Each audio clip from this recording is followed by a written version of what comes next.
Kembali ke perjuangan awal kita kaum New Mind dengan pertanyaan berapa cost accounting untuk membuat Indonesia menjadi negara superpower di tahun 2045, 24 tahun dari sekarang. Pertanyaan ini disampaikan juga oleh Deng Xiaoping ketika di tahun 1989 memutuskan untuk mempunyai sistem ekonomi sendiri alias dual standard. Standar dunia untuk keluar, standar dalam negeri untuk Tiongkok. Deng Xiaoping meminta berapa biaya dibutuhkan Tiongkok untuk kembali merebut supremasi perdagangan dunia seperti nenek moyang mereka dalam 3000 tahun selalu menguasai perdagangan dunia, di mana 200 tahun terakhir dikerjain negara-negara Eropa dengan perang opium, menggunakan candu untuk membuat goblok otak 30 juta rakyat Tiongkok dan juga pejabatnya. Lalu perdagangan Tiongkok dikendalikan Eropa sekian lama. Pertanyaan Deng Xiaoping tadi di tahun 1989 dijawab dan benarlah. 20 tahun setelahnya Tiongkok menjadi negara maju dan 20 tahun kemudian, yaitu sekarang, Tiongkok menjadi kekuatan yang ditakuti. Pertanyaan awal kita, berapa cost accounting untuk membangun Indonesia untuk menjadi negara superpower di tahun 2045 itu? Hal itu sangat penting. Berapa modal yang dibutuhkan? Berapa dana yang dibutuhkan?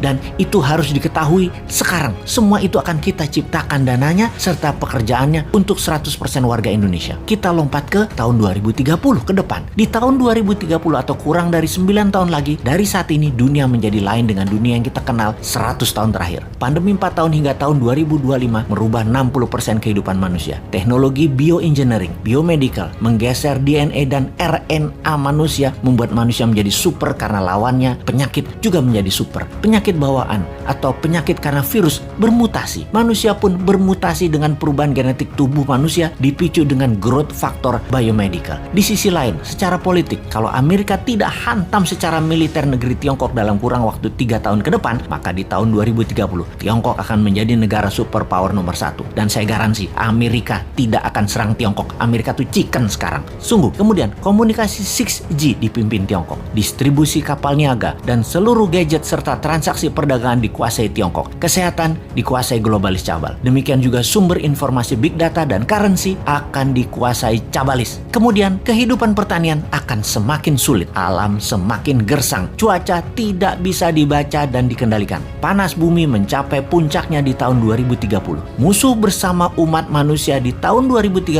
adalah kelaparan, kekurangan pangan dan gizi, serta cuaca yang ekstrim. Alam tidak ramah, dunia menjadi semakin kejam, manusia semakin buas. Tiongkok di tahun 2030 akan mempunyai penantang baru yang namanya Nusantara. Siapa Nusantara itu? Negara yang menjadi pengontrol laut, pengontrol mineral dan sumber pangan. Negara maritim, food country dan mineral country. Itulah Nusantara di tahun 2030. Pertanyaan berikutnya, apakah Nusantara dalam 15 tahun kemudian, yaitu di tahun 2045, bisa melewati Tiongkok atau setidaknya menyamai? Jawabannya adalah bisa. Konsep bernegara di tahun 2030 adalah kendali pembayaran dunia perdagangan yang menggunakan emas. Di dalam negeri, sejak New Mind berkuasa nanti di tahun 2024, maka 1 tahun setelahnya di tahun 2025, emas dijadikan alat bayar resmi, di mana puncaknya di tahun 2030, rupiah fisik musnah tidak dipakai lagi, jadi e-rupiah dan fisiknya adalah emas. Nusantara menarget dalam 15 tahun ke depan sejak tahun 2030 transaksi dunia 50% memakai emas. Itulah awal Nusantara menjadi negara superpower di tahun 2045. Kunci penting berikutnya di periode 2045 sampai 2070, di mana dunia sepakat tidak akan ada lagi perang militer, namun semua negara berkolaborasi merubah dunia menjadi lebih baik.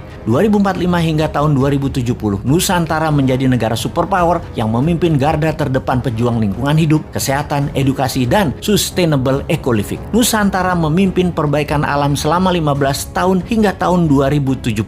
Kemudian sejak tahun 2070, inilah awal perdamaian dunia 1000 tahun yang juga dipimpin Nusantara. Terlihat indah? Tidak mungkin. Ada yang berpikir begini nggak di pejabat incumbent atau oposisi? New Mind memang sontoloyo. Tapi kita semua tahu, semua impian ini pasti terjadi. Inilah mengapa video kita dan channel kita ditakuti pemahamannya. Selamat datang masa depan di tangan New Mind.